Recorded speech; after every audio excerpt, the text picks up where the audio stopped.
In Memphis, nothing comes easy, and that's exactly how we like it. This is a city built on hustle, on heart, on grit. And at Carway, our rides are built the same way. Tough, reliable, ready for the grind. No games, no gimmicks, just Memphis-style service. Real, honest, and built on trust. Where grit meets grind, you meet your next ride. Carway, grit, grind, and Pink Beetles.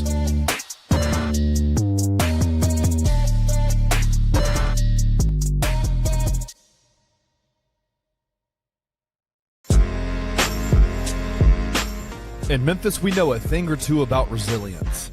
From the grindhouse to the Delta, we protect what's ours. But when pests invade your home, it's time to fight back.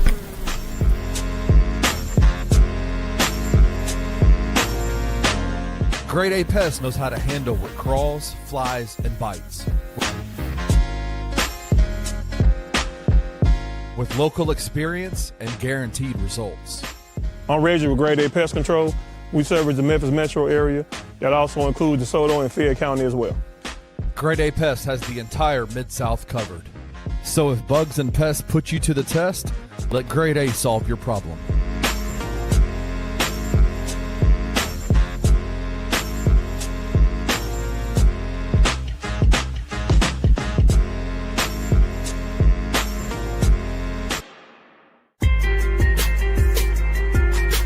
Bluff City Media presents The Anthony Sain Show with your host, Anthony Sain.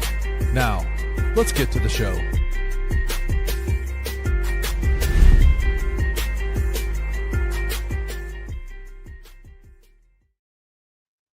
What's going on, everybody? Welcome to the Anthony Sain Show. This is, of course, your host, Anthony Sain.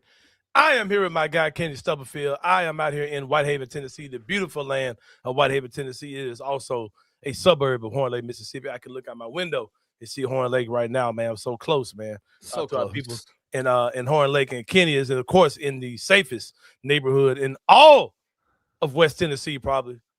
Oh, yeah. Due to the Scare Bros initiative, which is basically program modeled to deter black people from wanting to move into his neighborhood just by using simple things you can find around the house, like a Confederate flag. It is also spearheaded by the same man. Yes, sir. Spearheaded by the same man who was down for keeping the statues of Nathan Bedford Forrest alive. It went toe-to-toe with Tammy Sawyer, my good friend Tammy Sawyer, in the process, man. What other guy? What better citizen to initiate the Scare Bros initiative, man? Who needs a scarecrow when you can scare bros? I might get that patented, man. That's a good one. I might get that copyrighted like tendonism. I might get that copyrighted. That's another person I'm ready to get rid of too, man. Is Mr. Tendonism. I'm ready to get rid of that dude, man. I ready to pack that man all the way up. I'm sorry. I'm happy he got his copyrights and he can go do his thing, but I'm already tired of looking at that brother. I ain't gonna you want to pack both of those dudes up, huh? Yeah, it's something about a tap dancing old ass black man fawning over barbecue in 2026. It just don't sit well with me. It rubs you the wrong way. Yeah, I think I'm over seeing the pickaninnies in 2026. Man. I've seen enough, bro. we made too many pickaninnies famous, bro. Like, you know, so far this year we've had Mr. Tendonism and Bro-Rilla, and I talking about hot and spices, and I can't deal with too much more. He said Bro-Rilla. Is it Bro-Rilla for real? Yeah, it's Glorilla's sister, and she's male facing. And so they call her Bro-Rilla. Hey, shout out, hey. Yeah, she needs to sit her ass down, brother. Like I'm kind of over all this stuff, man. Be for real. But speaking of people, I'm ready to get out the way. Kenny, you my brother. You know I love you, man. Yeah, man.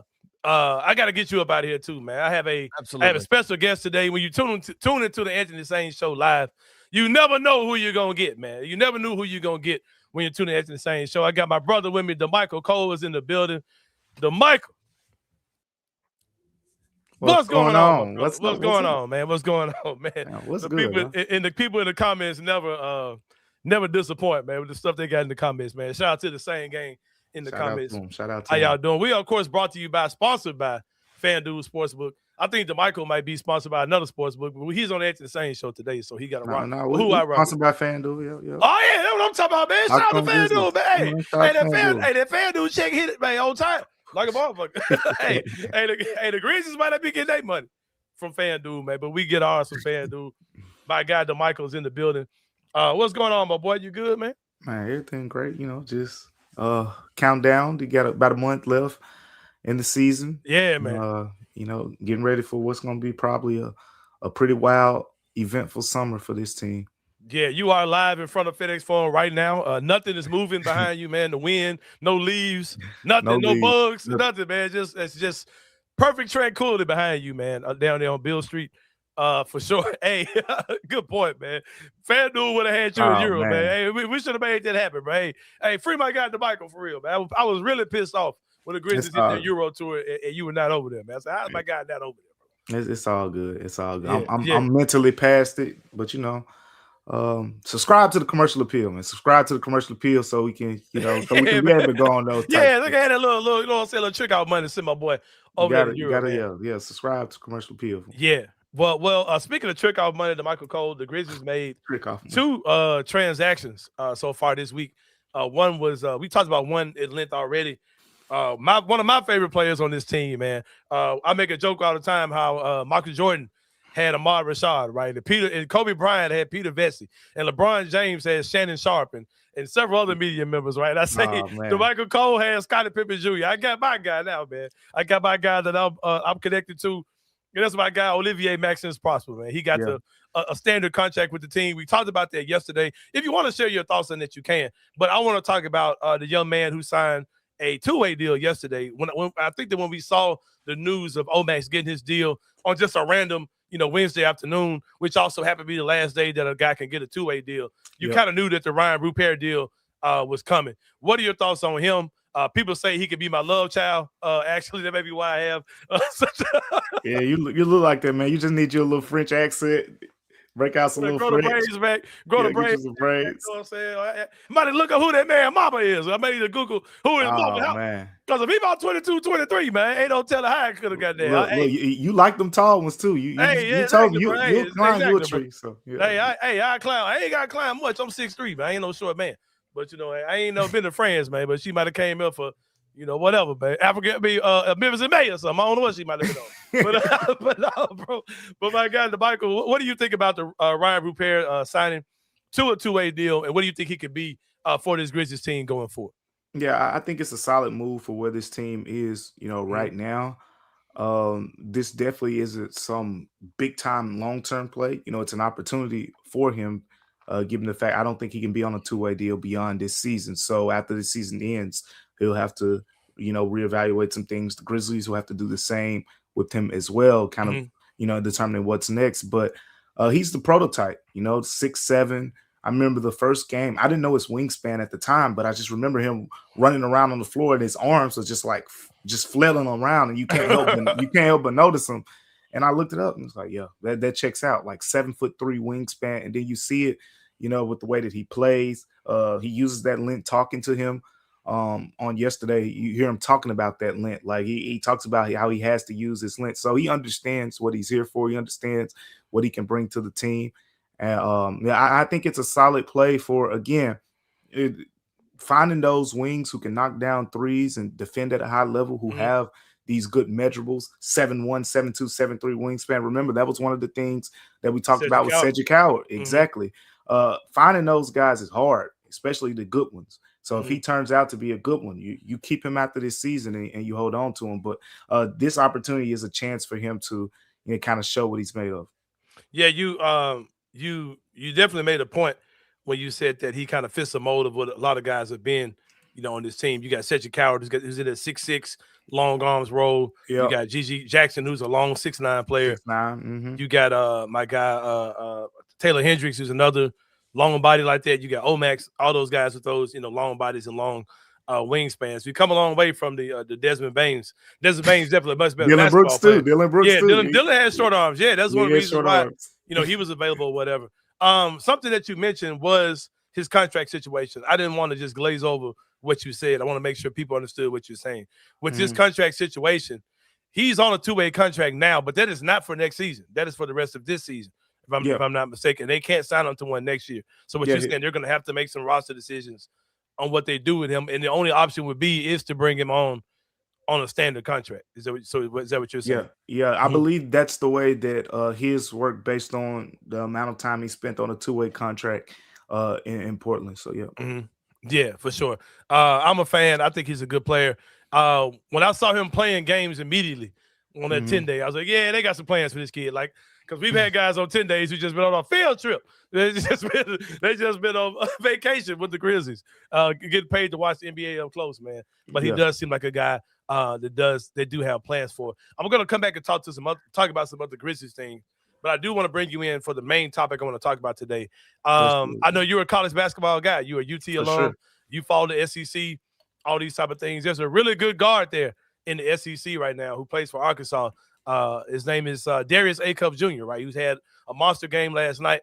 I joke all the time because he looks the part so much that he doesn't look the part. If that makes any sense, right? He almost looks like whatever that means. He almost looks like somebody is playing a part in a basketball movie. Like he looks like one of cast from LeBron's movie that came out on Disney a few years ago. Like he looks like a hooper so much that he don't look like a hooper. I mean, I'm joking, but I'm just saying he has all the tools and he's good at a lot of things. He's not super athletic. He can shoot the ball. He can pass. He can get to the lane. He can hit mid-range shots. All these things, right? And I'm looking at the numbers he's putting up, and he's doing this in one of the best conferences in college basketball. And you would look at a guy like that and think, oh, this is just some athletic guard. He can't shoot or whatever. He's a project or whatever. But he shoots the ball insanely well, man. He's durable. He's playing entire games plus overtime. He looks to be a leader. Coach Khaled has high praise for him. Other coaches have high praise for him.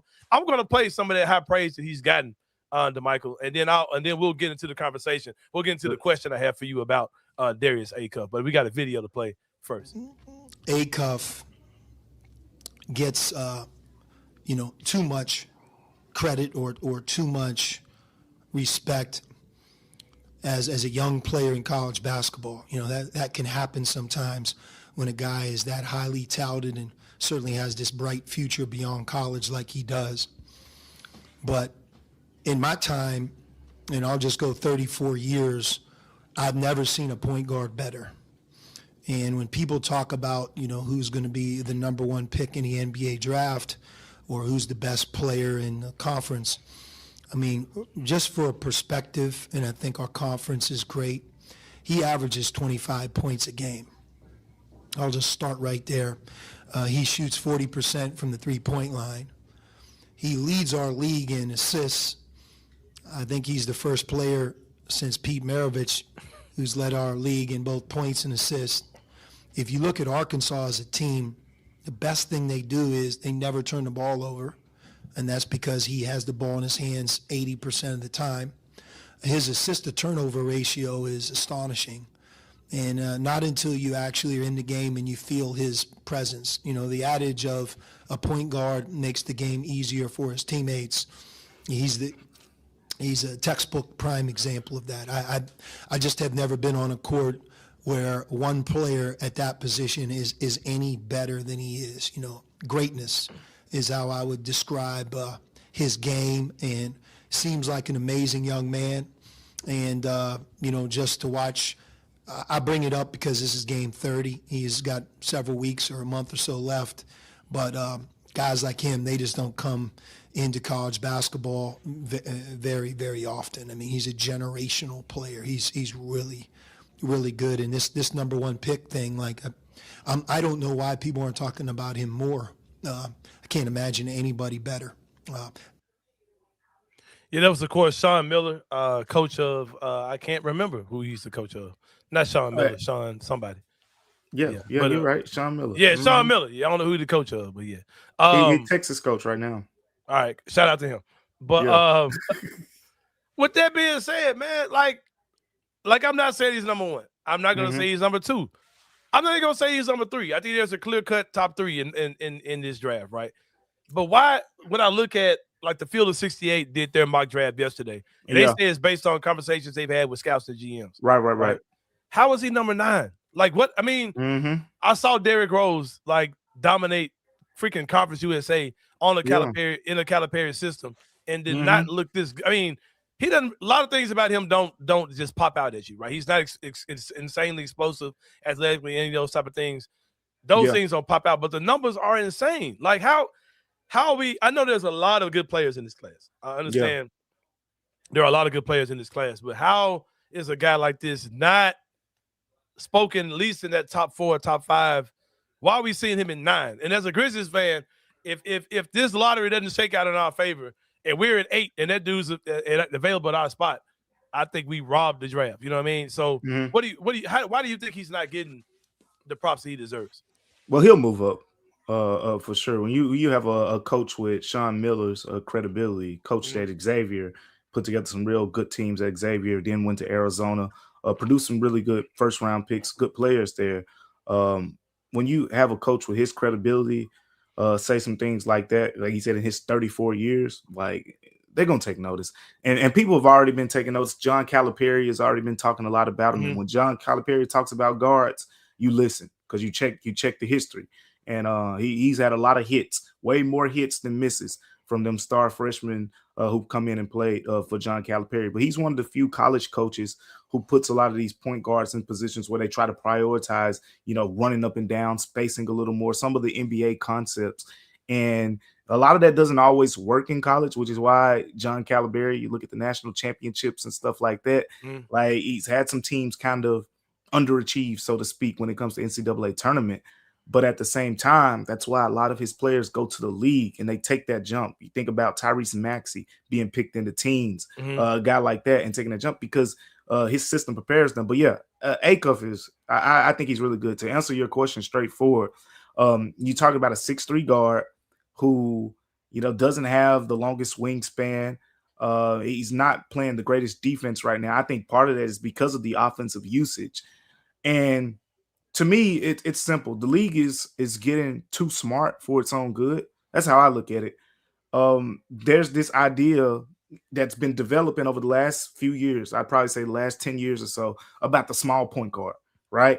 And the recent stuff with Trae Young, Ja to a lesser degree, but Ja as well.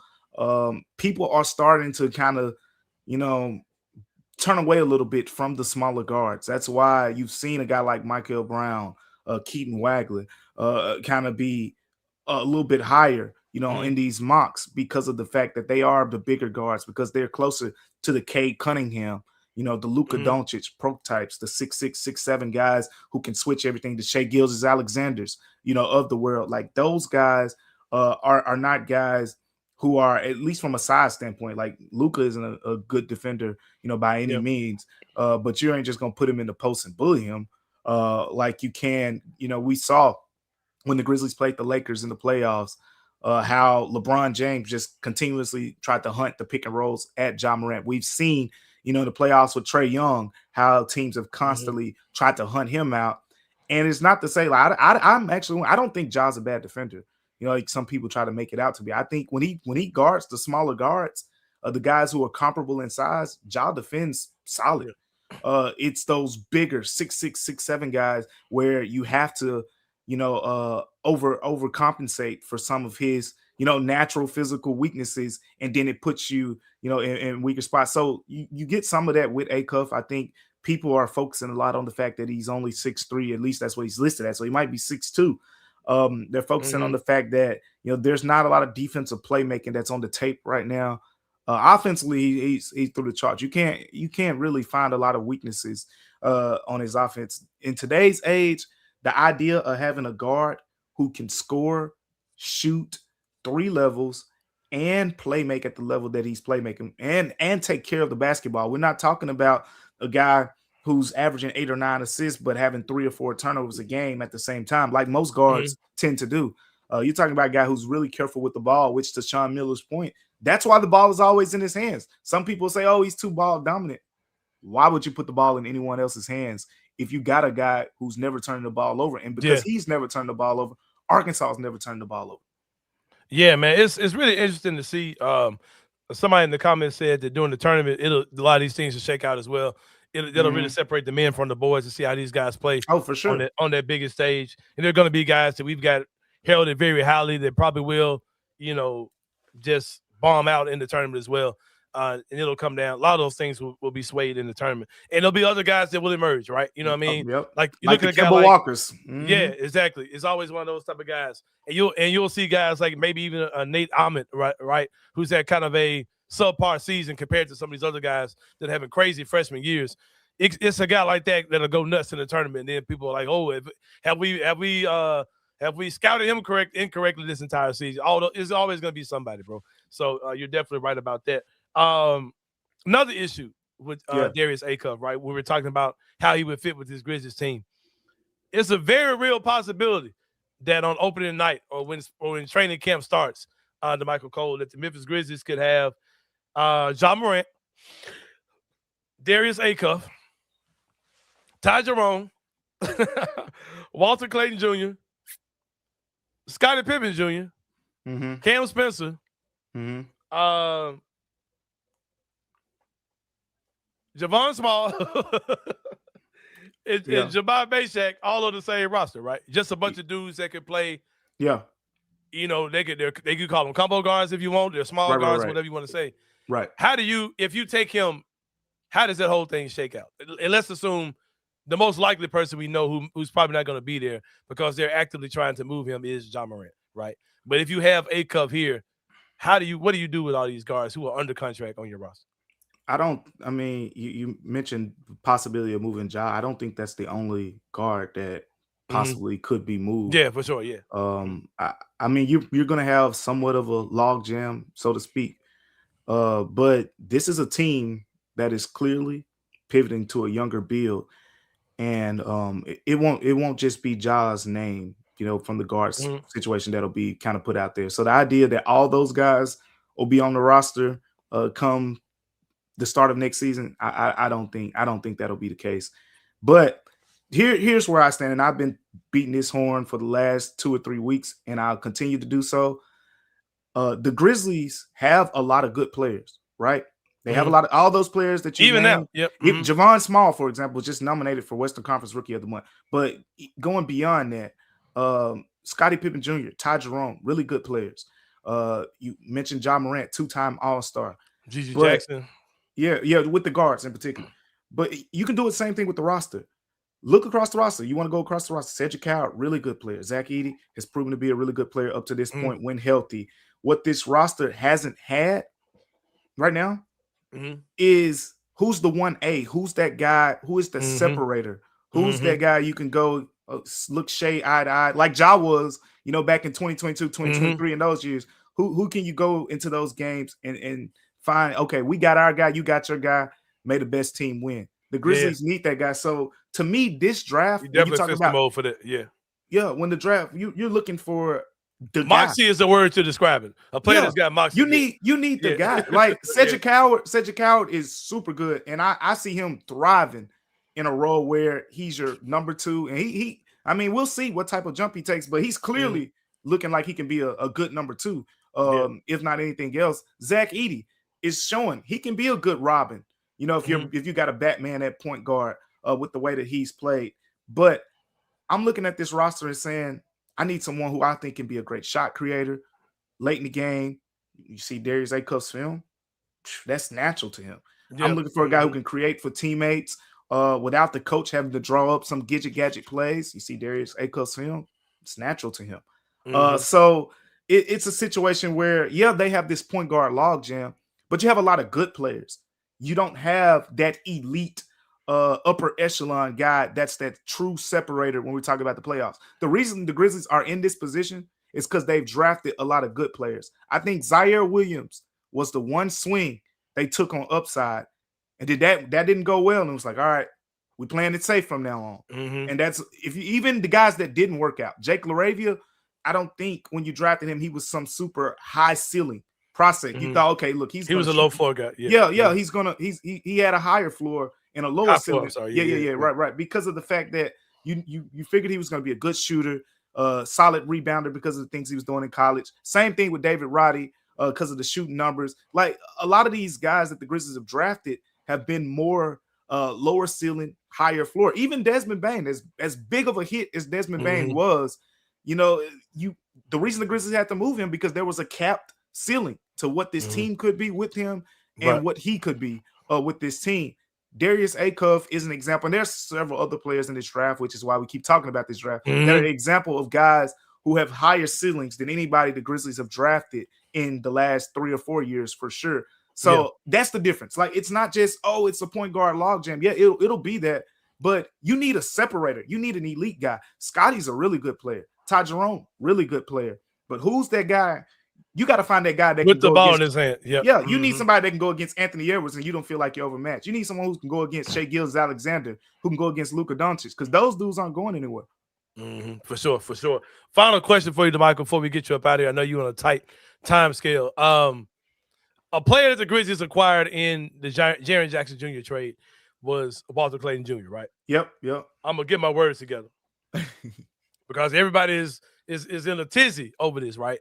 When he talked to Zach Kleiman about the trade and going forward, he talked about, I think we've got some good players on this team and guys we can build around. He didn't name Gigi Jackson, and people got all in a fuss about that. I'm like, hey, Gigi's like the leading scorer right now, so I'm sure he realizes that he's got something to Gigi, right?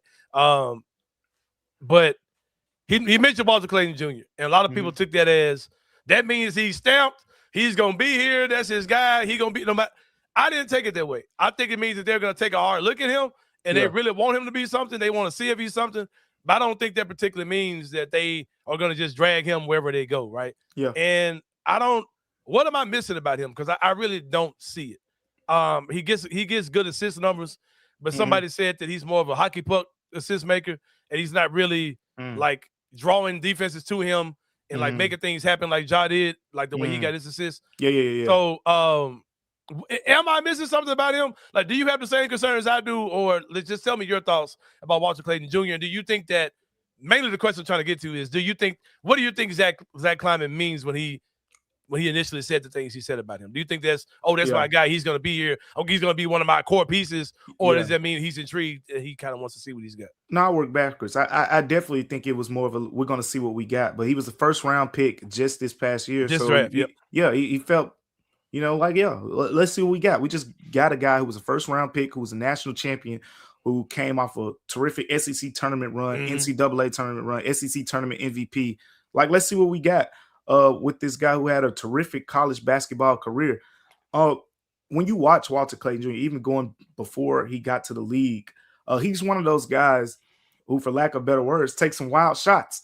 And when they go in and whatnot, it's like, man, this guy's a big-time shot maker. But when they don't, you're like, why is he taking that? Get the little dude out of here. Yeah. It can look really, really good. It's a wide variance. But in this time with Memphis, I think just basketball psychology, like, in order to take those type of shots that he's taken over the course of his career, you got to be extremely confident. One thing that can alter your confidence a little bit is being traded from a place like Utah, coming to Memphis, completely different system. And he's a point guard. He's not like Taylor Hendricks. Taylor Hendricks has to come over here, space the floor, get out the way. They ain't asking you to stand at the top of the key and on the wings, run the show, and be a secondary facilitator at worst. So he has a little bit more on his plate. It's a little bit more thinking. I was talking to him the other day about not just thinking for himself and learning the offense, but it's thinking in terms of, you got to learn your teammates, where they like the ball. Gigi Jackson's going to be here. Gigi Jackson likes to cut back door here. This guy likes to be here. This guy, when he has a mismatch, he's a good option to get the ball to in the post. This guy likes to run the floor. He's going to run with you. This guy's going to be a trailer most of the time. Like, it's just these little things you got to learn about where guys like the ball, who likes the ball. And it's natural point guard stuff that he'll figure out. But I'm not surprised that it's taking him a little bit longer. I still have those concerns, though, because he's not making the easy shots. I think the easier shots that he's getting, he's missing some of the tougher looks as well, but he's not making the easier shots. The assists have been there. But look, he's a first-round pick this year, so he's going to have more time in the system. I don't think his defense has been bad. Like, he's a dog defensively.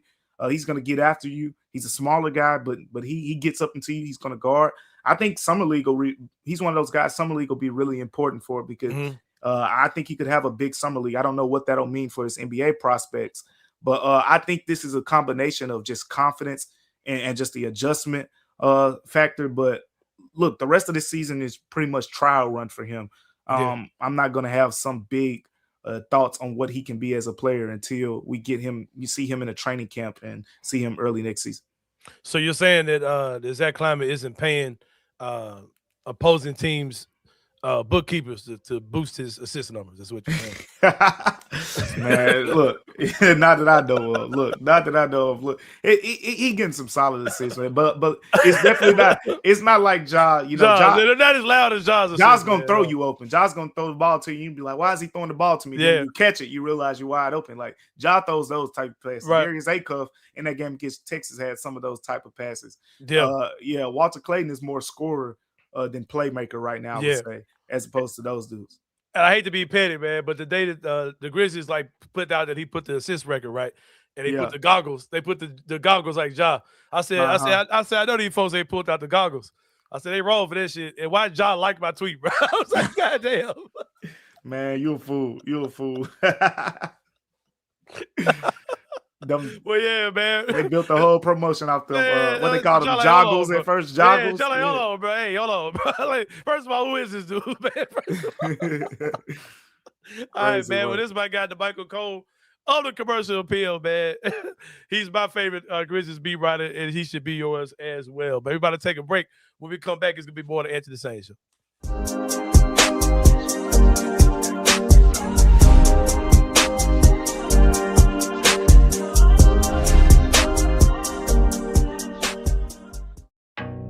Some dreams don't just come true, they come with 4 paws. At Puppy Dreams, we match loving families with happy, healthy puppies. From playful companions to lifelong best friends, your perfect match is waiting. And with our professional grooming spa, your pup will look as amazing as they feel.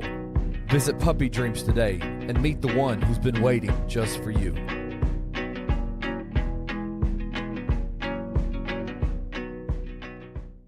It's known that ZK is a great scout. He's a great draft hitter, but he has tipped his hand and he has showed us one of the players that he has an eye on in this year's NBA draft.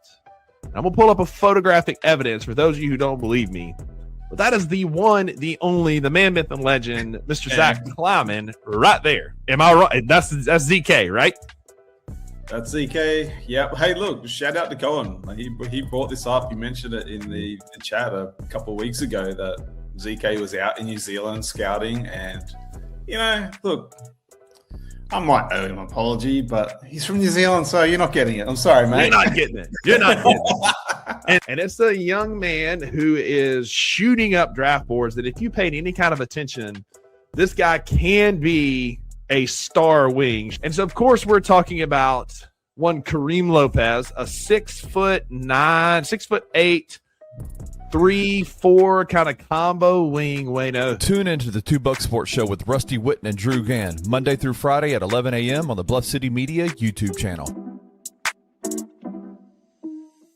As bad as the situation is on the men's basketball side right now, like it's arguably even worse here. It's much worse.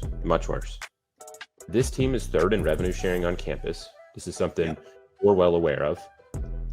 They have more money than the women's soccer team, who has a storied program. They have more money than the baseball team, and we're in baseball country. I just don't understand what Alex Simmons is doing here. And look, this is it. Like, I don't think it's I don't think it's editorializing to say Alex Simmons won't be here next season. I would be incredibly surprised. It's gotten worse and worse every single season. This year has obviously been the absolute low point for sure. And again, another reason why Penny Hardaway is probably not going is because Memphis is likely going to have to fire Alex Simmons. Yep. Do you really want to be in a place where you're firing both your basketball coaches in 1 year? Probably not if you're Memphis. Tune in to On Beat with BCM live on the Bluff City Media YouTube channel every Wednesday night at 7 p.m. for the most in-depth look into Memphis Tiger athletics. Tired of the same old fast food? The soggy fries, the frozen flavors, the meals that never quite hit right. Head over to Waldo's Chicken and Beer, where everything starts fresh and flavor comes first. Our chicken is fried in rich beef tallow for that bold, old-school crunch you can actually taste. Don't skip the premium homemade southern sides, fresh greens, hearty white beans, and creamy mac and cheese made to complete the meal. Bring your whole family. There's plenty of space to relax. plus a game room the kids will love. Catch the game on big screens, grab a drink at the full bar, and enjoy happy hour specials every day from 3 to 6, all day on Tuesday and Sunday.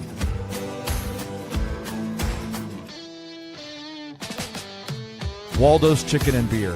Real food, real flavor, made from scratch.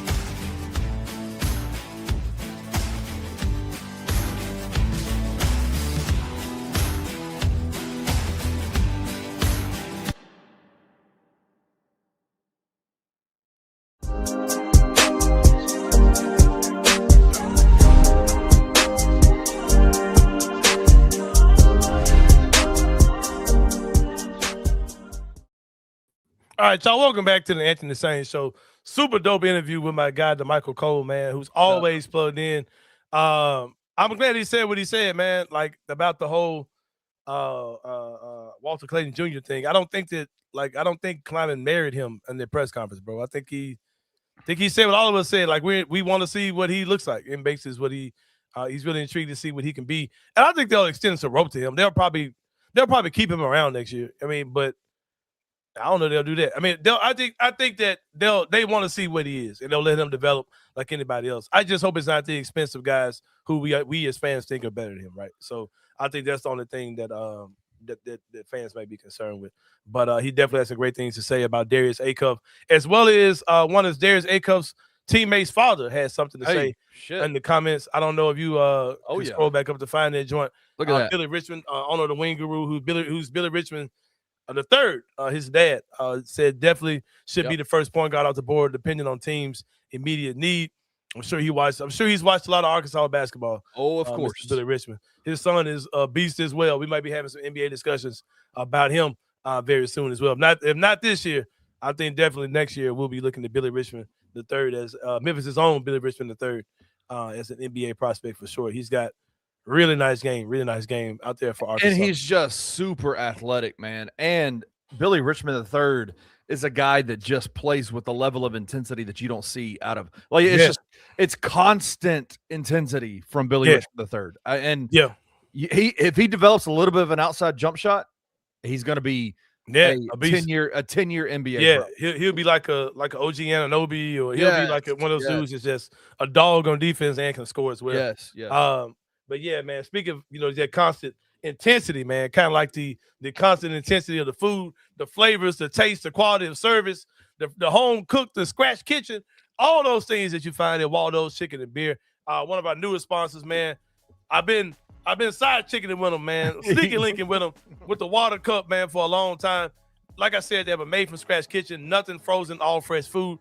Great spot for families, man, no matter what you got going on. They got a full game room, full bar, all types of alcohol, all types of liquors, all type of beer for the full family experience. Whether you're going by yourself to watch a game, being a lounge lizard at the bar, man, whatever you want to do. The way that restaurant is set up, man, it's like a lot of different environments going on at one time. And I love it. I love going there. I'll be there tonight, as a matter of fact, for Music Bingo at Waldo's out in Cordova. So if you want to meet me in person, you can definitely do that. Most Thursday nights at Waldo's Chicken and Beer. Premium Southern sides like greens. I could definitely vouch for the greens. I get some every week. The white beans are incredible. The macaroni and cheese. They got a cucumber salad that's fucking dope. I don't even eat that shit, man. That shit was good, though. The coleslaw is amazing. Their fries are dope. Their potato wedges are crazy. Every one of their sides I've had are really good, man. They've got great premium Southern sides for sure. If you notice a different taste in the chicken or any of their food products, only meat they sell is chicken. I forgot to say this: chicken. Everything is chicken. Right. Rotisserie chicken, chicken tenders, salads with fried chicken, grilled chicken sandwiches, fried chicken sandwiches, wings. They do wings. They do all of it. Chicken and waffles. Yeah, anything a chicken can do, they do it at Waldo's Chicken and Beer, man. But the difference is they fry everything in an all beef tallow instead of oil. And you can really taste the difference in the quality and everything that you're eating. They have happy hour drink specials every day from 3 to 6 and all day Tuesday and Sunday. They cater as well, man. Get with them. 2200 North Germantown Parkway, 901-716-0032. Sunday through Thursday, they're open from 11 to 9. And Friday through Saturday, they're open from 11 to 10. Get with the good people at Waldos, they are off the chain, man. They are off the chain. And we also, when we spoke to the Michael Cole, we were talking about my dog, man, my guy. Might be my son, man. Rayan Rupert. I need to Google his mama real quick, man. See what's going on with it. Because, about 23 years ago, I was a different guy. I was a different man than the man I am today.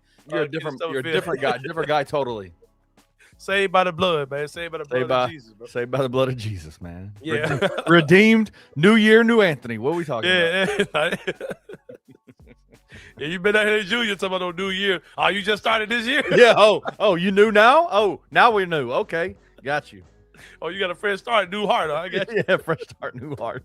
But yeah, man, my dog, Rayan Rupert, got the two-way deal with the Grizzlies, man. And if you're looking for dogs yourself, man, of course you could get a young dog or a puppy like Rayan Rupert, man, and Puppy Dreams, man. Puppies make life better, Kenny Stubblefield. I don't own any. You are a dog owner. I've done other shows with people that are dog owners, but I'm almost one, man. Spending time in Puppy Dreams had me on the ropes, man. About to give me one, man. Oh boy. There are many places where you can buy actual puppies in a store. And they have a totally remodeled showroom where you can choose from all the numerous puppies they have. It's not like you walk in there, it's like $1,000, right? They have a very compact number of dogs there. It's like the perfect amount. And then it doesn't make you. If I came there and saw a bunch of dogs, like no, but this ain't enough room. There's too much going on. It seems like the perfect amount of dogs where you can tell they're being taken care of. Yes. Full service grooming salon inside. Each pet puppy purchase comes with a 1-year warranty, and financing is available, man. Yes, you heard that correctly. You can finance your pet at Puppy Dreams. All puppies come from USDA certified breeders as well, man. Pull up one day, even if your intention is not to buy, you just want to check it out. Just get some puppy therapy, kid. Get some puppy therapy, man. You could get some puppy therapy in there. You can do all those things at Puppy Dreams. They're located 1740 North Germantown Parkway, 901-763-8523, Monday through Saturday from 10 to 7 p.m. PuppyDreamsMemphis.com. Like I said, if you come in there, you ain't got the puppies cost, but the hugs are free at Puppy Dreams. Well done, dude. You should start a consulting business, man. What are you doing? Hey, that shit was hard, bro. That shit was hard. You're really good at that. Oh man, but something else is hard, Kenny Stubblefield. It's dealing with pests and rodents on your own, man. When you're trying to fight all these goddamn bugs and stuff on your own. Yeah, you can get you a can of Raid, man, but you can't really deal with the issue. There's probably a bigger issue going on. If you're seeing bugs in your house, you probably got a much bigger issue than what you got. Yeah, it's called hot dog water, man. Yeah, Stop hot dog nasty, water, bro. And dropping cookie crumbs and all this. You fucking cookie crooks out here, man. Eating cereal and shit, man. I be going crazy off the girls in the house, man. Like I'll be dragging shit all over the goddamn house, man. One time our youngest, man, for some reason, decided to cut the screen out of her window. What? And she was getting tore up by gnats, man, for like a week. Are you kidding? What is it? It was so wild, bro. Junior lost somebody. Dude, the stories you tell me about her are hilarious. Both of them, man, are freaking nuts, man. Both of them are nuts, man. They're crazy, bro.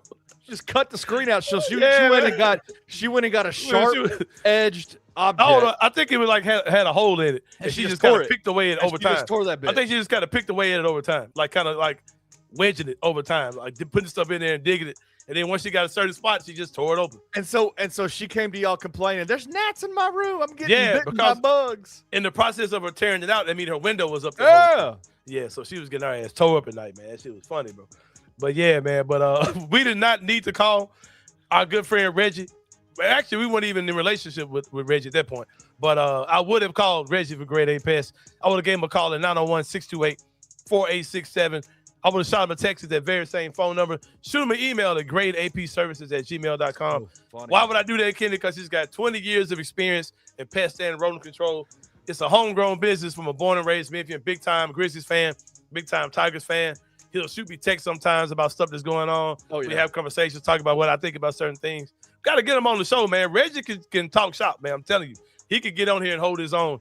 He could be a real Potty McPoddington if you ever want to jump into this podcast world, man. Committed to excellence by applying human and pet-friendly products that are both safe and highly efficient to meet your pest control needs. Get with them, man. The good people at Grade A Pest, when bugs and pests put you to the test, Kenny Stubblefield. Let the good people at Grade A help you solve the problem. They'll help you solve whatever problem you got going on, man. You ain't got to you ain't got to go through it by yourself, man. But Kenny, it's time for the three-pointer where we talk about three things that are going on in the world of sports. Let's get to it, my dog. Let's get to it. All right, we got some interesting topics to talk about. One of them Sure. being probably, I know the Atlanta Hawks are your favorite Eastern Conference team to watch. Yeah, I'm about to change my mind. I got a new one. Bro, these dudes are so good, man. They don't lose. man. They've won Yeah. 6 in a row. They've won they're not just 6 in a 500. row. Not just 6 in a row. They won 6 in a row by 15 points or more. And nobody's done that since like the Super Warriors with KD and Steph Curry, if I'm not mistaken. These dudes are super fun. But Kenny, interesting thing going on with this team, man. We had LaMelo Ball, who was, a guy that people thought was going to flunk out of the league, that was going to be a cast off. They got a new coach last year. He was not grooving with this new coach at all. He had him even coming off the bench this season. Yeah. He kind of hung around, though, Kenny. He pressed through it. And he said, hey, it might be some stuff going on with me. Let me work on me. This is the same. This is the same dude that's, the GTA 5 dude, right? Same guy. But now, look at him now. He persevered. He trusted this new system they were running, this new coach who came in with all these new crazy rules. Wait, all what? those things. This does not compute for me as a Memphis Grizzlies fan. I don't know what you're talking about. Brand new coach, by the way. I thought you were supposed to air it out in the media. Yeah, you're supposed to. Shit like that goes You're supposed down. to get on it. You're supposed to, yeah, man. Hey, the audacity of a coach being a coach, right? And then you were supposed to say something like, man, I ain't got no joy anymore in playing basketball. I thought that's what. I should have asked Michael, man, why y'all Memphis media members, trying to run y'all out of here, bro? Stealing that man's joy, man. Yeah, just stealing that man's joy, man, for sure. But the Charlotte Hornets are playing some crazy ball. Con Knipple, I got these two guys in the photo, but it's not just these two. Those guys are playing really good basketball over there, man. Somebody posted a picture.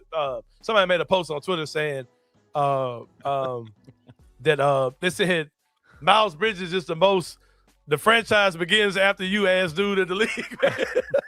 He's the Dylan Brooks ass dude of this team, man. Of the Charlotte Hornets, man. The franchise, the legacy starts after you, or whatever. Yeah, he might be that dude that's kind of he bringing the edge to this team. He definitely is an edgy guy. You know what I mean? So,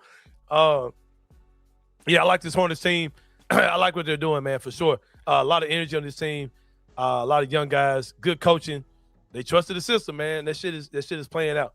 Man, and Con Knipple, bro, I'm telling you, Cole. We don't have it in here as a FanDuel money thing, but he's the favorite to win the Rookie of the Year now. Like he's minus. Really? He's minus. Oh, because what's the name ain't playing? Cooper Flag ain't playing. So Yeah.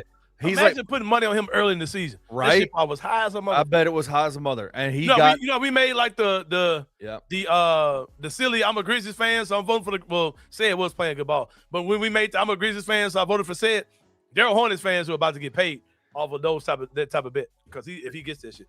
I just remember having it's so easy to look at a dude like you talk about doofy eyes. Like Con Knipple looks like his whole face is doofy, not just his eyes. His whole face is doofy. Yeah, he's got the youth pastor face. He doesn't look like a hooper. He looks like a youth pastor. He's Nathan Chester, but 6'8", right? Like that's what he looks like to me. And so it's easy to look at him and be like, oh, he should be able to hoop. This dude is having a season that even vets don't have. Like the best shooting vets don't have. He is Steph Curry level shooting at this point. Like I can't remember what the number was, but it was a stat where they had fastest guys to hit, whatever amount of threes. And I want to say he hit whatever it was at half the time it took Steph. In half the time, I was like, damn it, bro. Like Con Knipple was and he's 6'8", big-time volume shooter. Yeah, and he's 6'8". Yeah, but every time I put money behind him, he turns into Adam Morrison on FanDuel, man. He's on the list, right? He's on my list, man. He's cold until I need him to be. When I put some money behind him, man, he turns into freaking what's the guy's name, bro? Oh my God, Casey Jacobson. The Stanford, shout out Stanford, as Reverend likes to say. Oh my God, but this team we talk about Stanford dudes. Brevin might be the only cold dude I can think of that came from Stanford because the rest of the dude was ass. What is he? I thought he was 6'8". What is he? He's like 6'6", 6'7", something like that. Oh, maybe 6. Might be like 6'5". But yeah, I don't think he's 6'8" though. No. Oh, okay. No. My bad. King Zeus was giving us shit in the comments yesterday about Unravel. Y'all gotta stop being so fucking chauvinist, bro. Because there's nowhere in the world you can look at what the girls are doing Unravel and think that shit couldn't work. Like, what are you talking about, bro? They already got a fucking television deal. That was King Zeus in the comments, right? Yeah, it was like, bro, King what are Zeus. you talking about, bro? Like, they're playing in a league, but they got their own league and it's got their own fucking TNT. Like, if they want them to say, okay, we're gonna stop this gimmick and make this 5-on-5 basketball, this shit would work, but they already got a deal in place. Like, what are we talking about? But anyway, 2 inches does count. Yeah, inches do count, man. For Inches sure. do So, count. so how tall is the motherfucker, man? 6. Well, I heard Target guy saying 6'6". King Zeus is saying 6'4". 6'4". Cool. Whatever. Yeah. Fantastic. Leave the man alone, man. Let the man get his shit off, man. But no. Number 2, Kenny Stubblefield. Hey, you had this in here, and it's changed. Jayson Tatum returns Friday against the Mavs. Yeah, man. Bring it on, man. I ain't gonna lie, bro. Sometimes you just gotta be real, man. When you start talking about, I got favorite players in the league, man, all that type of stuff, but that ain't my team type shit. Bro, the more and more guys you got in the league, there's your favorite players on one team, bro. They damn near your team, bro. You know what I'm saying? Hey, and it's like so many things throughout my life have brought me to Boston, right? So, like, it's just gonna be real. Like, my dad, God rest his soul, man. Dad was an amazing dude. My dad was a Boston Celtics fan when I was a kid. Oh, really? Right? Yeah. And do you want to know why? Why? Okay, so, typically my dad, you're talking about being an NBA fan like the 70s and 80s, right? Typically back then, especially in the 80s, when the 80s came around, there was a clear racial divide amongst the NBA. Yes. All the white people were Boston Celtics fans, right? 100%. Yep. And all the black people were Lakers fans. Like, it literally divides the country. That's why you got so many black Laker fans in Memphis right now. Like, that's literally the reason why. It was the Larry Bird, Magic Johnson thing. Black people took the Lakers side. White people took the Boston side. There was a time during the 80s when my dad was a Boston fan. And do you know why, Kenny Stubblefield? I want to go with King Zeus and say Bill Russell. No, he ain't dead. No, I'm talking about the 80s, not that far ago. I didn't know if it was because of Bill Russell's time. No, not because of Bill Russell. I'll get what you're saying. No, my dad would have seen Bill Russell play. No, yeah, right. But that's not why. I'll tell you why. During a short stint during the 80s, Kenny Stubblefield, the Boston Celtics had a coach named K.C. Jones. Yeah. Boston Celtics player. You've told this story before, Yeah. I think. My dad was really big. He loved black players, of course. Yes. My dad loved seeing black men in position of power and leadership. Yes, right? yes. And the fact that they had a black coach, my dad was a Celtics fan. My dad rooted for the Boston Celtics. I remember this as a little kid. And I remember everybody in the house like, damn, we don't fuck with Boston. I remember everybody, my brother James and them, looking at dad like, what are you doing, man? Like, but he was a Boston fan because he had a black coach. And that meant something to him, right? Yep. And then I wasn't a Celtics fan. Then I didn't really understand NBA at all. I didn't really understand basketball at all. I just knew my dad was a Casey Jones fan. But then I was a huge Kevin Garnett fan, one of my favorite players of all time. To this day, I fanboy when Kevin Garnett says anything I think is awesome. I was a big fan of his when he was in Minnesota. I was a fan of Ray Allen when he was in Milwaukee. Fan of Ray Allen in Seattle. I was a fan of Paul Pierce in Boston. Them were my dogs. And when they got together, I was like, oh shit, this is my team, right? The Grizzlies were here. And I was like, yeah, I fuck with the Grizzlies too, but Boston is my team. These two dudes right here, man. These are my guys, bro. Easily two of my favorite players in the league, man. Jaylen Brown, their haircut god, the number two haircut god in the league, man. Jaylen Brown, sprayed up like your boy, man. So, he hold it down. He represent, you know what I'm saying? But these are my dogs, bro. Hey, my boy back, man. JT, back in this bitch, bro. Hey, talk your ass off, bro. Boston coming out of the East, man. Hey, talk your ass off. I don't give a damn who y'all talking about. Detroit, pack their ass up, bro. Hey, them my dogs. They coming out the East again, bro. Talk your ass off. So the real question is, though, it's already started because, like, Boston, Jayson Tatum and Jaylen Brown have dealt with this for years. Where they're so dumb. Yep. Even when they were in the early parts of their career, when they were kids, having success as much as they did, folks tried to break them up the entire time. Yeah. Jayson Tatum obviously has been out all year with injury. Jaylen Brown has stood up and said, "No, I'm not letting this thing go down." And Jaylen Brown is legit, like, top 2 or 3 MVP candidate this year. He's phenomenal, killing it. No, I know, bro. Hey, but when I used to play Jordan versus Bird on Nintendo, I would fuck with Bird because them tray balls was automatic. Automatic, yeah. It made me do a little spin move and just shoot that hoe. Oh yeah. But, Bulls versus Lakers, how you tear your ass up with Larry Bird. But now Jayson Tatum's back, and so the question is whose team is it, right? Which is a dumb question, bro. This is crazy because I'm not saying either one of these guys is Michael Jordan level guy, but this is almost like you're talking about breaking up Michael Jordan and Scottie Pippen, bro. Like they're two really good players. Yeah. When Michael Jordan took time away from the league, Scottie Pippen looked like an MVP level dude, right? Yeah. The same thing with Jaylen Brown, who very well might end up being league MVP depending on his injury stuff, right? But these two dudes are two really good players. The fact that there were people who tried to break these guys up every year. They were victims of early success, man. Every year they were trying to break these guys up because they went to the conference finals in Jayson Tatum's rookie year. And ever since then, it was like, oh, they're not getting over the hump, break them up. They ain't get over the hump, break them up. And these dudes ended up winning the championship. They're still super young. These guys aren't even 30 years old yet. I love this. I love the way these two guys play. They're two of my favorite players in the league. I'm excited to see JT back. Shout out to him, man. We got a video to play. Yeah, I'll say this, though. You got to figure out – y'all got to get an OG in the locker room for JT and Jaylen Brown, man. I got to get an OG, man. They need an OG. They need a mentor. They need a mentor in that locker room because I just don't see it happening without it. But here's the video. J.R. Smith is on, I think, with Theo Pinson. I think this is Theo Pinson's podcast. Is what they said. If Jaylen Brown takes this team – Hey, bro, shout out to Theo Pinson. Because Theo Pinson was a good college player, right? Yes. He was ass in the NBA. He was in and out of the NBA real fast. I don't even think he played 2 years in the league. That dude is connected than a motherfucker. Man. Everybody fucks with him. Why? I don't know.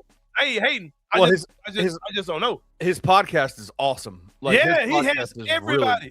Dudes fuck with him. Yeah, his podcast is really good. But yes, J.R. Smith on, and they're talking about Jayson Tatum's eventual return right here. Play that. I'm gonna step away for a second. If Jaylen Brown takes this team to the Eastern Conference Finals, let's say he gets to the Eastern Conference Finals by himself, does it make this noise a lot louder in Boston? What noise? No, who's the best? Whose team it is? Who's the guy? It's always been his team. Why we gotta keep talking about it? Whose team? Jaylen Brown.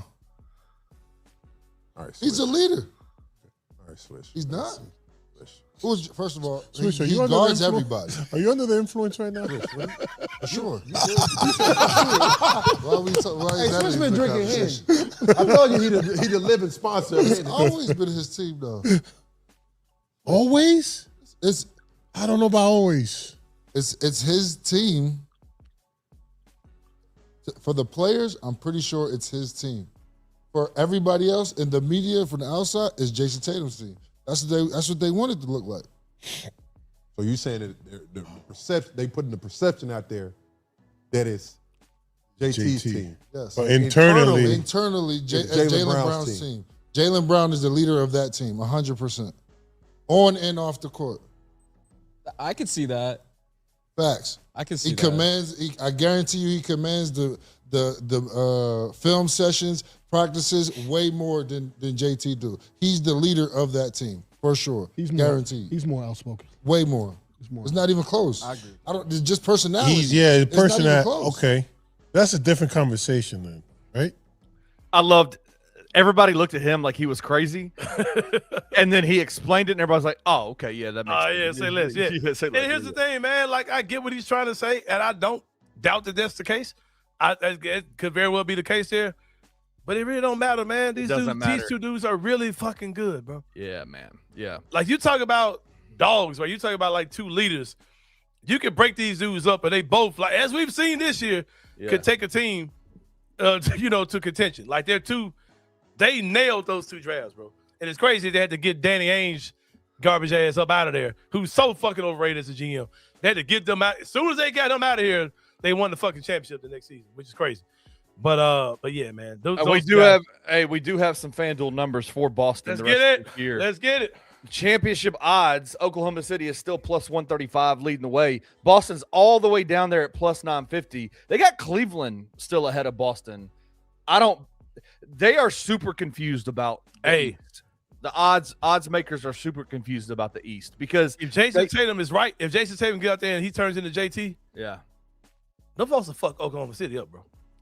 No, I don't know. Fuck. It should be good. Who's guard? All right. I want a real team to come out of the East so bad and take on OKC, man. Because that Indiana Pacers team was fool's gold as fuck to me, bro. And I think that Is Detroit fool's gold? Is Detroit fool's gold? They will get nasty. Lou Dort ain't gonna be out there bullying nobody in the fucking playoffs with fucking. Oh God, bro, this year playoffs may be so fucking good, bro. Oh my God, damn, that shit might be good on both sides, fam. I don't think Cleveland would win a game against Oklahoma City. I don't like Cleveland. I don't think they're very good. Oh yeah, get their ass packed. If Boston or Detroit comes out of the East and plays Oklahoma City, but let's not get it twisted. San Antonio might fuck Oklahoma City the up. whole thing up in the Western Conference Finals, man. Yep, it depends on what level Wemby goes to, man, for sure. Gonna be San Antonio, when Wemby is on, is unstoppable, bro. They are so good. Because I really do, like, as much as I like Wemby and I like what he does for the league, Steph Castle might be one of my favorite players outside of Memphis. That dude is so much fun to watch. For sure, man. For sure. For sure. He is definitely a beast, man. For sure. But we still got regular season MVP numbers. SGA still minus 320. But this, I'm telling you, SGA and Nikola Jokic are super close to not making that 60. Is it 65 games or 62 games? They're close to not making that. They're like 1 or 2 games away from it. Yeah. It could literally come down to Jaylen Brown and Kate Cunningham. And if that's the case, it's Jaylen Brown by far. Yep. And Jayson Tatum, I think that DeMichael Cole tweeted out that Memphis' own native son, Jayson Tatum, will be coming back to FedEx Forum maybe on March the 20th is the next game that we play Boston. And we can very well see him here. And while he's here, man, he can definitely stay here if he likes. Man, I'm pulling for these guys to do well, but if they do fall out, I know a home for Jayson Tatum. And we're constantly clearing up salary, man. So, we can make some things happen in a couple years for JT if he wants to come. But if he does end up being a member of the Memphis Grizzlies, Kenny Stubblefield, I would suggest that he picks up a car from Carway, man. They are the best in the business when it comes down to getting a quality pre-owned used car, man. CarwayTheRightWay.com is more than just a website. It's more than just a slogan. It's the way to go about doing business at Carway, man. They do everything the right way. Financing is available.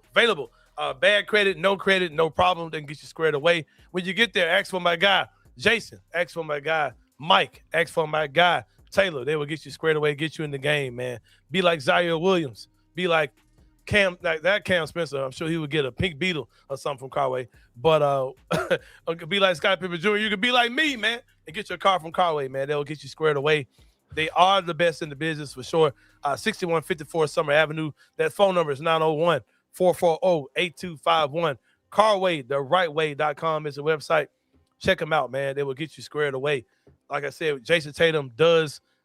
He's about to come back soon, man. One of the best haircuts in the league, like I've been saying for years. And if he came to Memphis, he would not miss a beat if he got up with my guy, Antonio Jones, the master of definition. Get with him. You can be like him as well, man. Ask for the Jayson Tatum cut. Gabe used to get that. It might be what Gabe got in that picture. I don't know if it was either the Devin Booker or the Jayson Tatum. I don't see it. Gabe was going through a phase where he was going back and forth where he wanted the Devin Booker or the Jayson Tatum phase. So I'm not really sure which one he was going for in that one. But 30 years of experience in the barbering industry.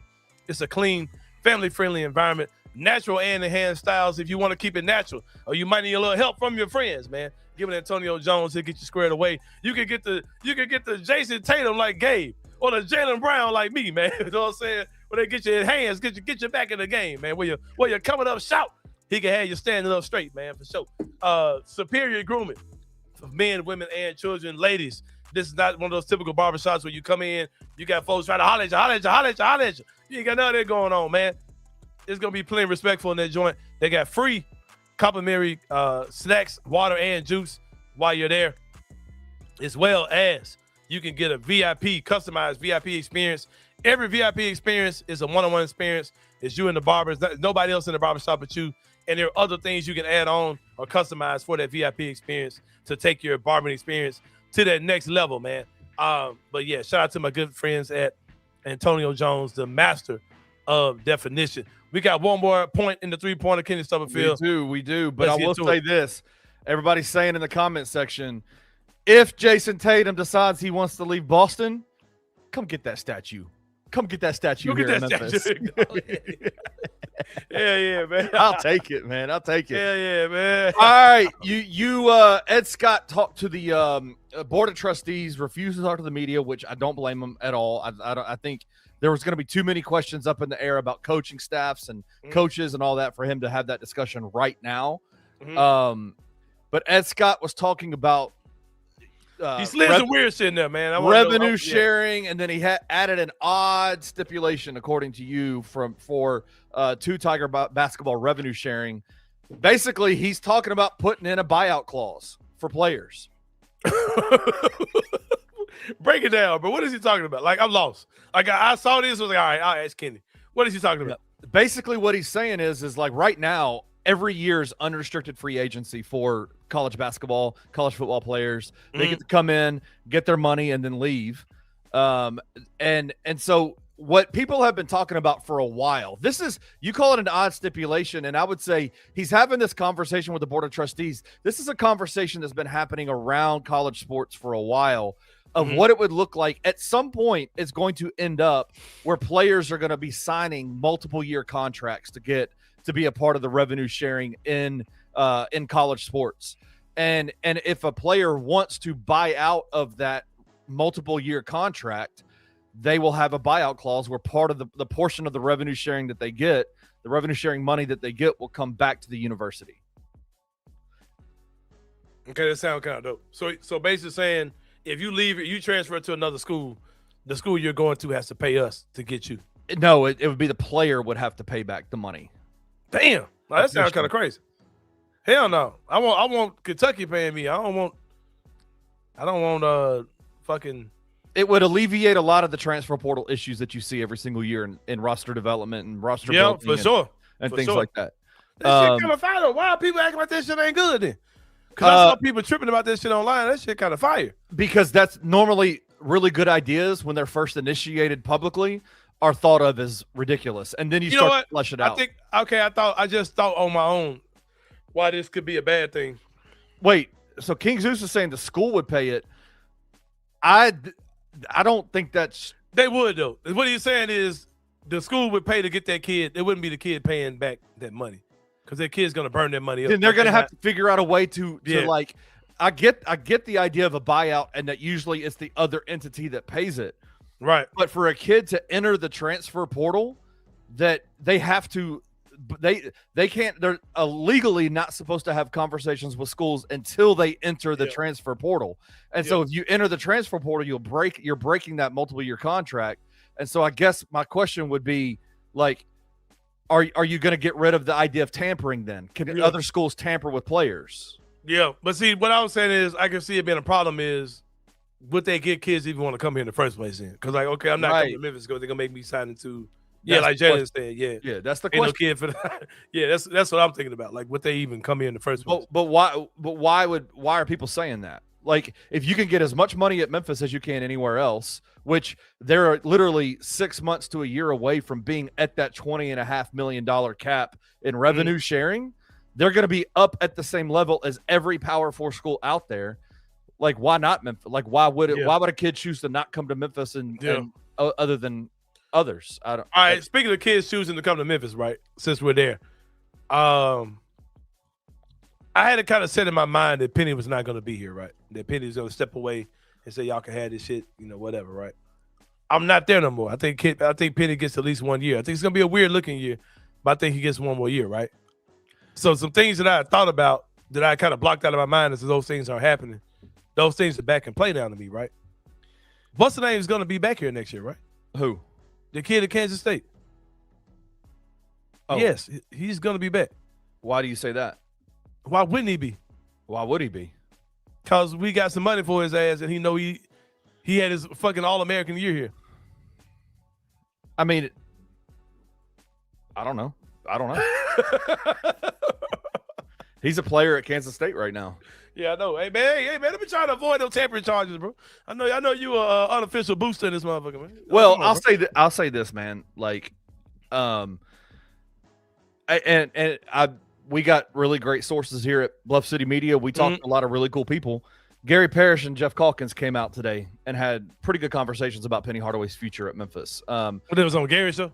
Well, Jeff Calkins wrote an article today basically listing out reasons why to keep him and why to fire him. And the reasons to keep him were 2, and the reasons to fire him were a lot more than that. Gary Parrish reported today on his show that reports are that he's hearing is that Penny Hardaway is coaching for his job these next 2 games. Tonight's game against USF. Ain't no way, bro. Ain't no way. That's what they're saying. Damn.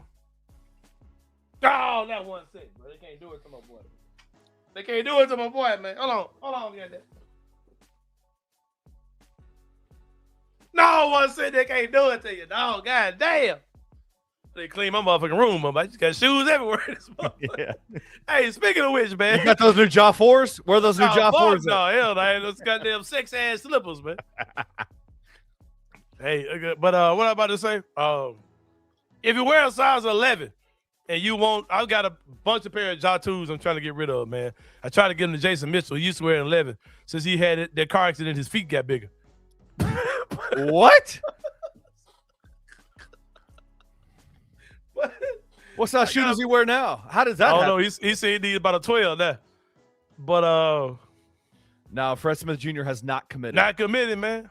I got a bunch of size 11 Jaw 2s. You did get to that shoe mighty fast. Bro, I got shit everywhere, man. Hold on. But they trade Jaw. Oh shit, not 12, man. Oh god damn, that 12. Are you gonna? All right, let me ask you this: are you the kind of guy that will wear those shoes once Ja's not on the Grizzlies anymore? Yeah, these I ain't buying no more because this shit ugly. But them, yeah. I just ordered a pair of look at these bitches, bro. Hold on. Y'all know I am the co-founder, excuse me, of I was joking with Julia today. I told her I said, you better know it's a pecking order in this goddamn organization. We co-founders, but it is a pecking order. Julia, I'm gonna be bad. Oh, dude. And then we got a board, right? She said you said a pecking order. Hey, listen, bro. You're crazy, bro. Listen, bro. We got a 3-man board of directors, right? And the third person, I knew her before Julia. Like she's a friend of mine. I said, hey, don't get your ass voted out. I told her. Anthony lives life on the edge, bro. I love it. I love it. See, like my job is what I consider like one of my ultimate jobs as Tracy's husband is to keep things copacetic at the house, man, because things can get shit sideways real fast. Anthony's like, let me poke that bear. Let me see what that looks like. Hey, bro, I told you, don't maybe vote your ass out. But David, wish your ass lived in Memphis, man. I would get you.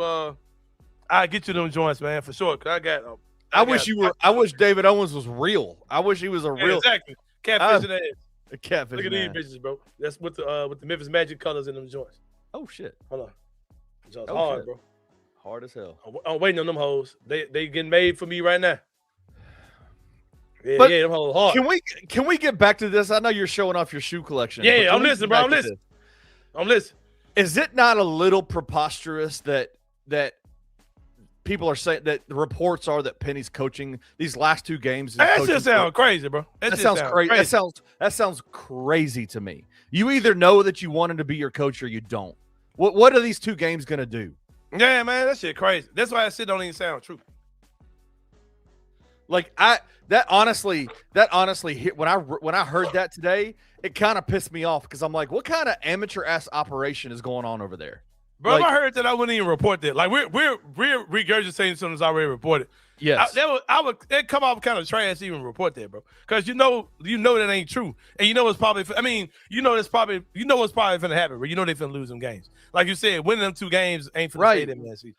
Like what is that supposed to mean? Like they're playing the number 1 team in the conference. They're probably going to lose. They're playing at Tulane, a team that even in their highest of heights couldn't beat in Tulane or in New Orleans. And you're telling me that Penny Hardaway, the native son of Memphis, the most popular, that shit ain't straight, bro.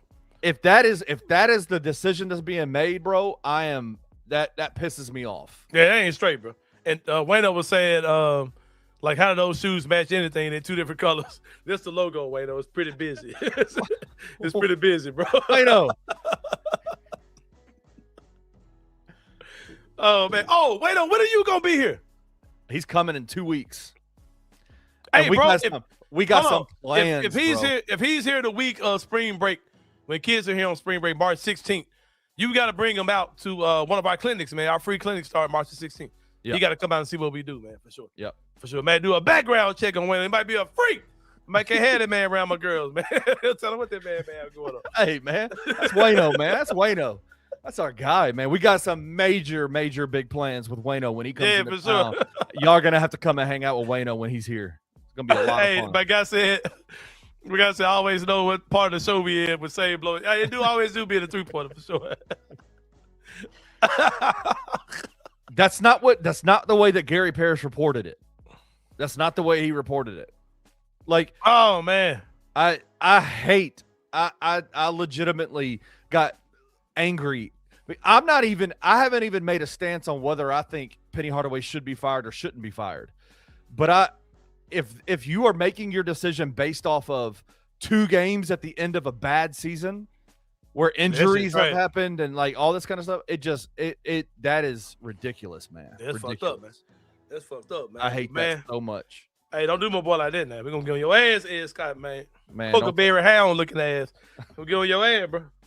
Huckleberry. Man, what's the man name? What's the man used to do the Bob Hope looking ass dude, man? Anyway. I disagree with this, Sutter. Like, I understand what you're saying. He had a bad team this year. This is no. A bad team in this conference finishes 3rd.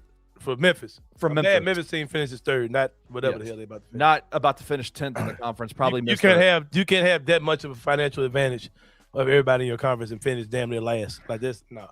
It is. We got to it is okay to say that Penny Hardaway has like dropped off a cliff this year as the coach at Memphis, and that's okay to say that. I still don't want to fire him. No, but that's the question. And that bias is okay. Like I understand that. I'm right there. You know I got a bias. Fuck that. Fuck that shit. But yeah, man. For Kenny Stubblefield, this is Anthony Sain. Shout out to my guy, DeMichael Cole. Came on and ripped it today, man. Great show with him, as always.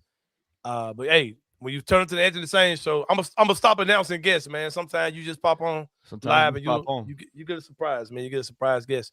Shout out to the people in the chat. That live number is continuing to creep up every fucking day, seems like, man. If you would stick around after the show's over, drop some comments, drop some likes, share this joint. We in an algorithm battle with YouTube as always, man. I think if I stopped cursing so goddamn much, that YouTube would probably. You've tried that and it didn't work. We tried that about a year and a half ago and it didn't work. Yeah, we were doing shows for Fox 13's bum ass. Fox 13's bum ass. We gotta go super. Let's go like Newsy McNews. We're gonna go Newsy McNews. Newsy McNewsworthy. And then we come back out of the break and be like, fuck all of them. Yeah, man. How dare your boy, how man. dare you? How dare you talk bad about the orange superhero? Right, exactly, bro. Well, for Kenny Stubblefield, again, this is Anthony Sain. We'll see y'all next time. We out. Thank you for listening to the Anthony Sain Show. If you enjoyed this episode, leave a rating and a review wherever you download your podcasts. Also, like and subscribe to the Bluff City Media YouTube page. We'll see you back here next time.